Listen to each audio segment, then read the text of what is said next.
Olá pessoal, como vocês estão? Mais um sábado aqui com os comentários do Integre. Bom, o que é o Integre? O Integre é o Ministério de Jovens aqui da IBNU e todo sábado às 9 horas da manhã a gente lança a gente lança um vídeo muito especial aqui de um comentário de um livro. A gente já fez comentários de livros, enfim, de vários autores e nós estamos já numa sequência agora de fazer comentários sobre livros bíblicos. E estamos hoje no livro de Marcos. E eu quero convidar você, então, a participar desse tempo com a gente e da gente poder conversar um pouquinho sobre esse livro. Para fazer isso comigo, hoje está aqui o Daniel e a Jenny. Bom, vamos lá. Tudo bom contigo, Dani? Tudo bom, Guilherme? Muito bom estar aqui com vocês. Vamos aprender um pouco mais desse texto maravilhoso. E é isso aí. E você, Jenny? Oi, gente, tudo bem com vocês? Espero que sim. Estamos aqui mais uma vez. É isso aí. A Jenny que está no seu segundo vídeo aqui. Jenny que chegou animada aqui para as gravações do Integre. E é muito gostoso ver mais jovens participando, se integrando com a gente. E é muito interessante isso, né? Por isso que a gente quer que você não só assista ao vídeo, mas a gente quer que realmente você participe. Você pode participar colocando uma mensagem aqui nos comentários. E você pode participar também vindo conhecer a gente. A gente tem aí, enfim, um ministério bem estruturado em várias questões que podem e que eu tenho certeza que vão ser grande bênção para a vida de vocês. E só esse ano, por exemplo, a gente vai ter alguns trabalhos voluntários em ajuda humanitária. Nós vamos fazer viagens missionárias. Então tem muita coisa que é muito legal e que você pode participar, inclusive, quem sabe aí, aparecer como a Jenny aqui nos nossos vídeos também, o Dani e eu, para comentar um pouquinho e ajudar. Nosso intuito é esse, é que você, ao ouvir os nossos vídeos aqui ou assistir junto com a gente, você possa olhar para o texto bíblico e falar, poxa vida, quanta coisa interessante e importante para a minha vida, quantas direções de Deus que Ele está nos dando, que Jesus nos deu aqui nesse Evangelho de Marcos, que realmente nos ajudam a trilhar essa vida cristã.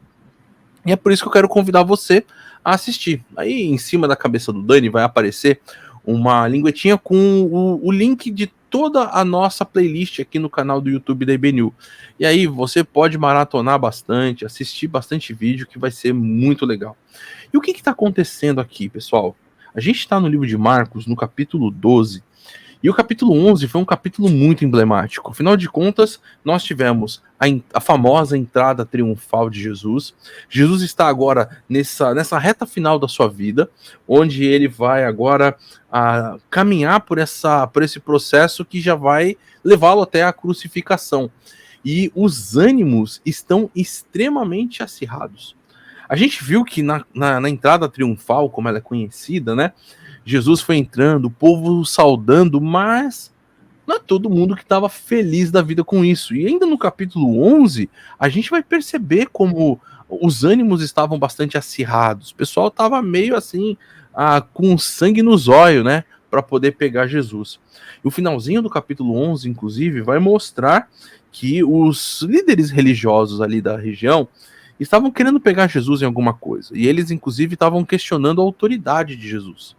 E aquilo que vai entrar, o capítulo 12, é uma sequência, vamos dizer assim, dessas interações de Jesus com líderes religiosos que estavam tentando pegar Jesus em algum erro, em alguma realidade complicada, para tentar fazer o mal, para tentar prender Jesus.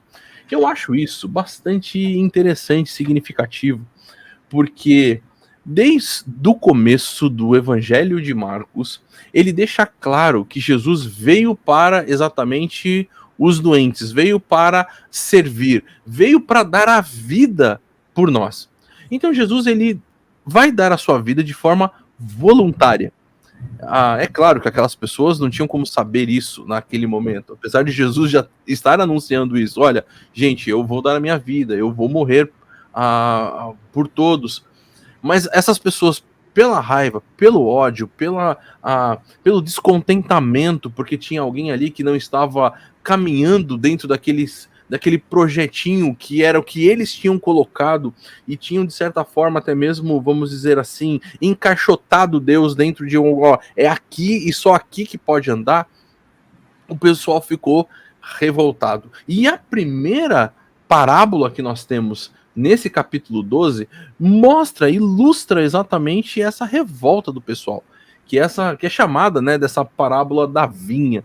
E é interessante que essa história da vinha, ela tem assim, Deus usou essa parábola, Deus usou parábolas com vinha já ao longo do tempo. A primeira vez que a gente, ou pelo menos a primeira que vem à minha cabeça agora como ilustração, é lá em Isaías, quando também Deus conta a parábola da vinha. E dentro dessa parábola da vinha, ele mostra exatamente a maldade das pessoas que estavam buscando lucro, buscando satisfazer os seus próprios desejos e não se importavam com o próximo.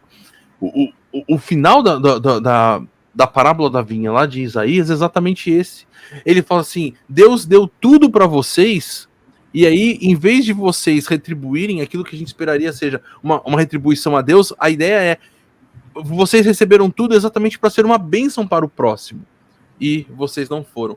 E essa questão está ilustrada, de certa forma, aqui também, onde esse dono da vinha, ele...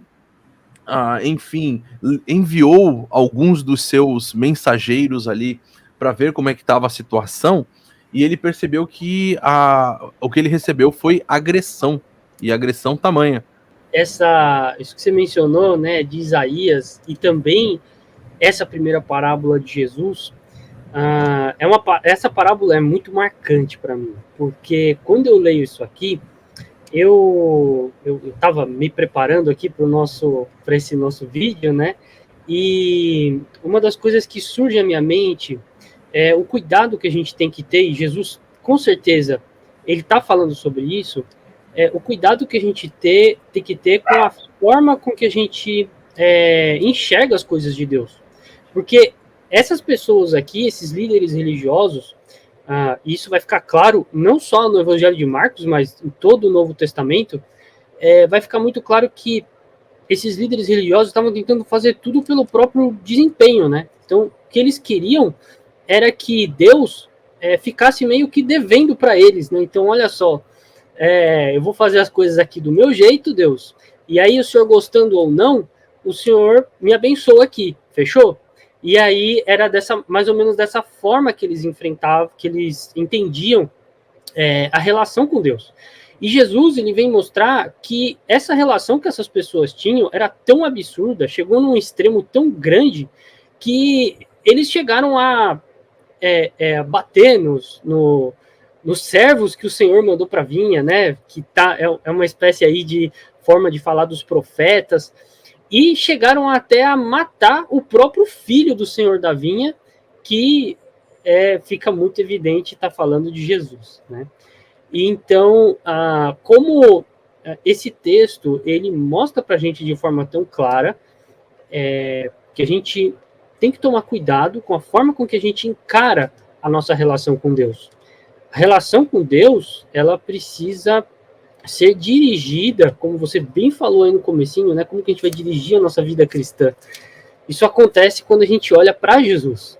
E acho que isso foi assim uma das coisas que mais me chamou a atenção nesse texto. Como a gente pode, como a gente tem que tomar cuidado, né?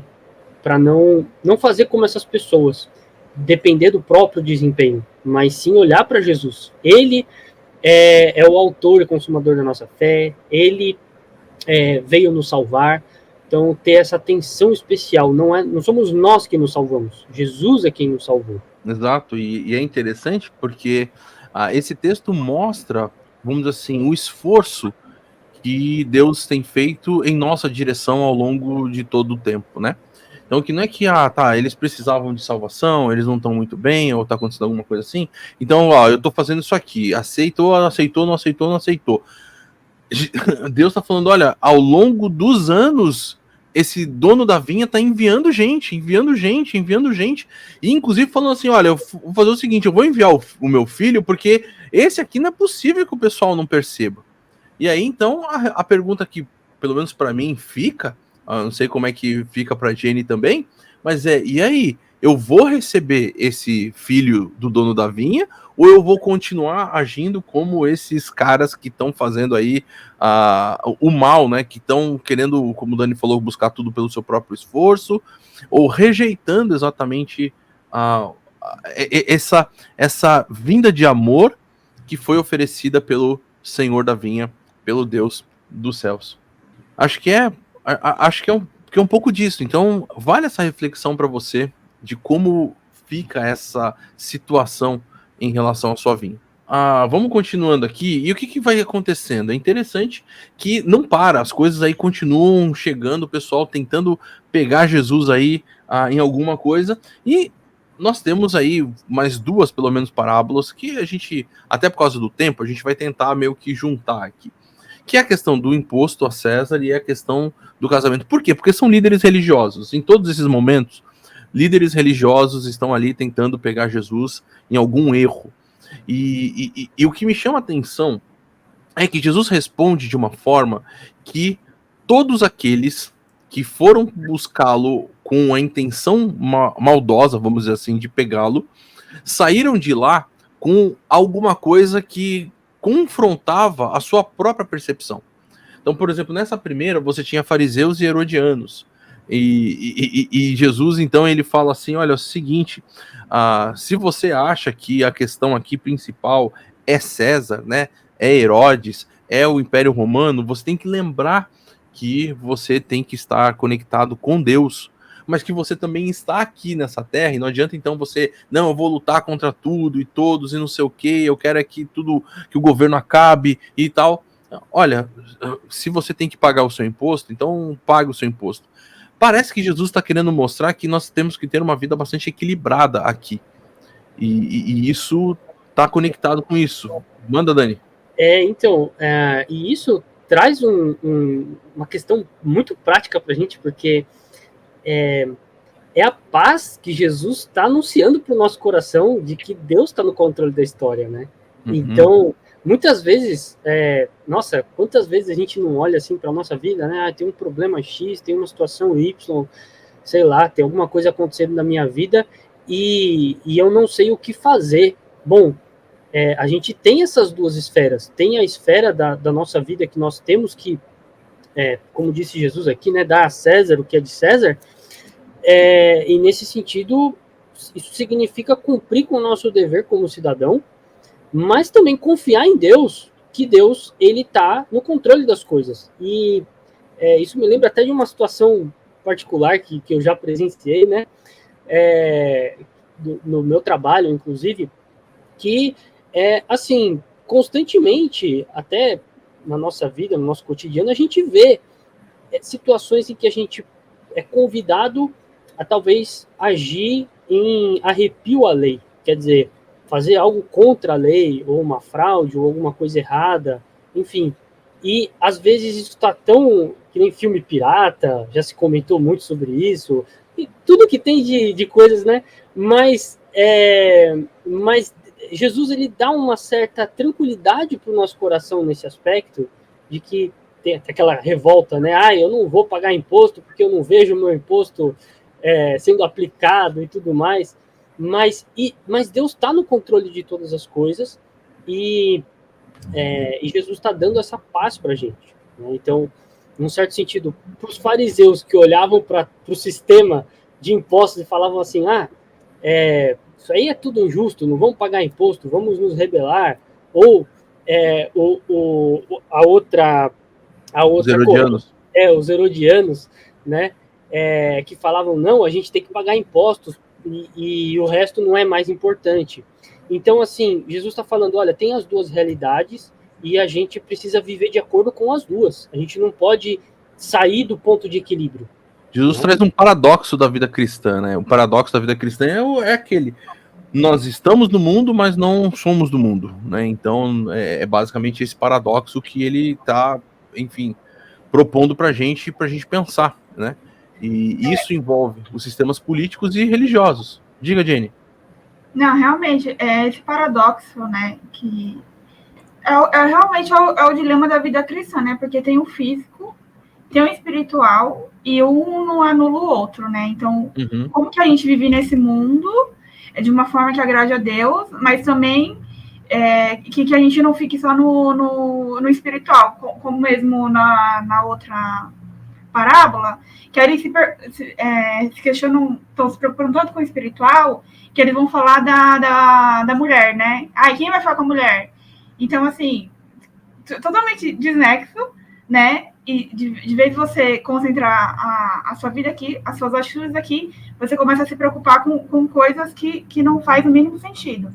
Então, realmente, esse equilíbrio, ele é difícil, mas essas mensagens fazem a gente refletir e conseguir se orientar, né? Através da palavra de Deus, de como agir da melhor forma na caminhada com ele.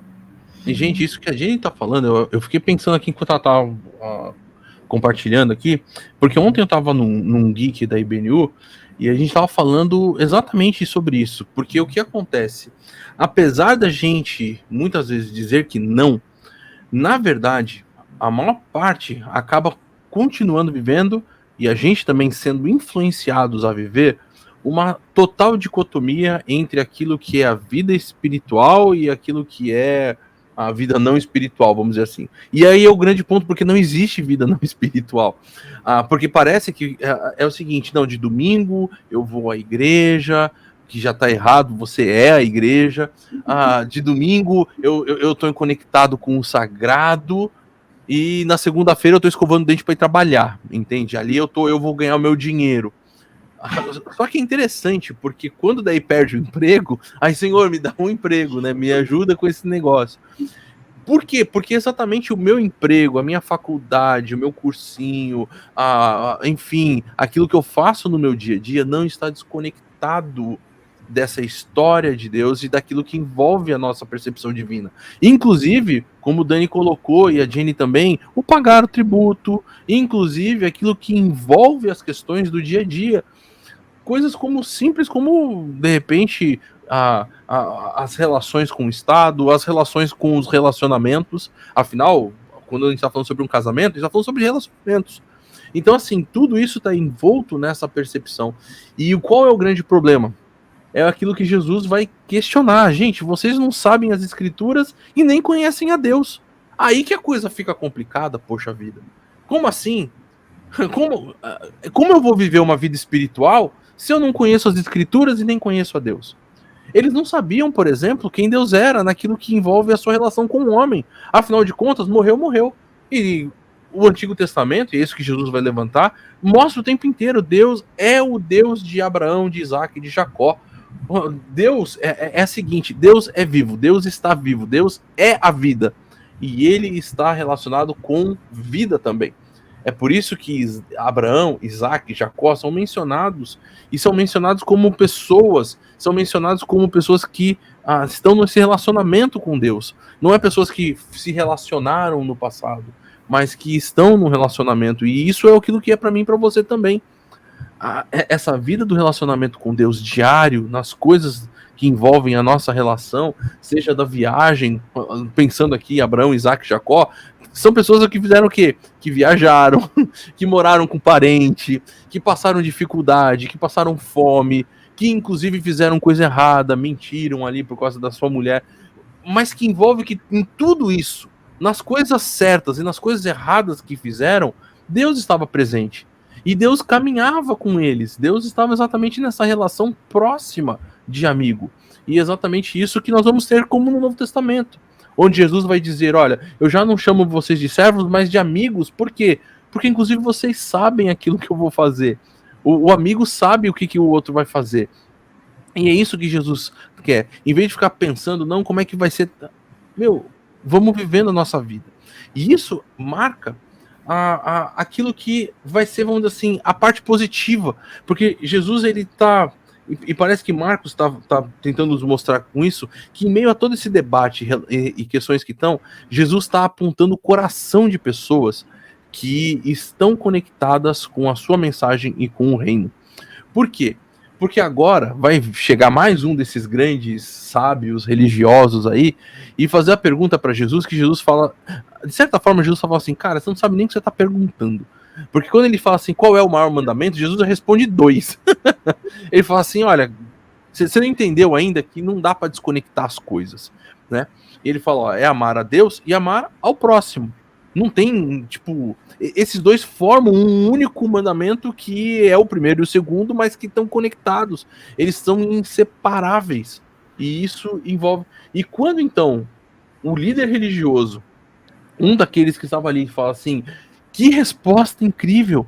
Cara, isso aí é maravilhoso. E Jesus vira para ele e fala, olha, você tá quase no reino. Falta pouco para você. E acho que essa reflexão fica pra gente, né? Como que a gente tá nesse nosso relacionamento? Porque aquilo que Jesus vai citar são as escrituras. Aquilo que ele cita para os outros lá, ó, vocês não conhecem as escrituras. E Jesus agora responde com as escrituras. E aí?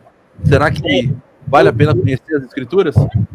Eu acho interessante isso, porque a resposta de Jesus é curiosa, né? Você não está longe do reino de Deus. E isso faz sentido, porque uma coisa é o mestre da lei saber o que estava sendo ensinado, né? O ensinamento correto. É uma coisa. Outra coisa é isso de fato ser uma realidade na vida dele. E acho que é isso que me chama muito a atenção nesse texto. Às vezes a gente sabe exatamente o que a Bíblia está dizendo, a gente tem noção do que é o certo, do que é o errado, e a gente muitas vezes fica se perguntando, né, como agir, como fazer e tudo mais. E a diferença está justamente aí, viver a partir de Jesus, viver olhando para Jesus, dependendo de Jesus, né? E nesse sentido, existe uma ideia muito forte nas palavras de Jesus, especialmente quando eu lembro do Sermão do Monte, que está lá em Mateus, né?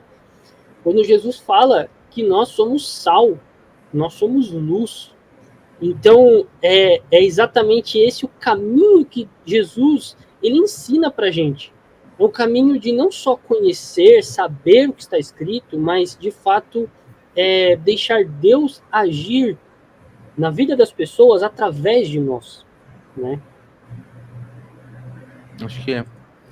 E nisso tudo vai mostrar que a grande questão, ainda falando sobre tudo isso, não é o quanto a gente tem, ou o quanto a gente tem sabedoria, ou coisa desse tipo. Não é nada disso, porque a última paulada que Jesus vai dar, e agora ele chama inclusive os seus discípulos para entenderem como que funciona a realidade do reino, essa realidade dessa confiança nesse Deus Todo-Poderoso, é exatamente o fato de que pessoas de muita riqueza estavam ali depositando ofertas volumosas no altar, mas chegou uma velhinha pobre, o texto faz questão de mencionar isso, que colocou ali uns míseros centavos, 2 moedinhas, e Jesus olha para os seus discípulos assim, tá vendo assim, ó, essa realmente ofertou, essa realmente fez aquilo que é o coração, e Jesus ainda vai dizer, ela deu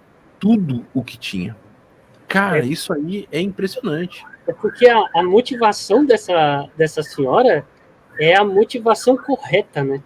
E aí é que tá, quando a gente avalia o que a gente está fazendo, a gente tem que avaliar nesse ângulo. Peraí, por qual motivação eu estou fazendo isso aqui?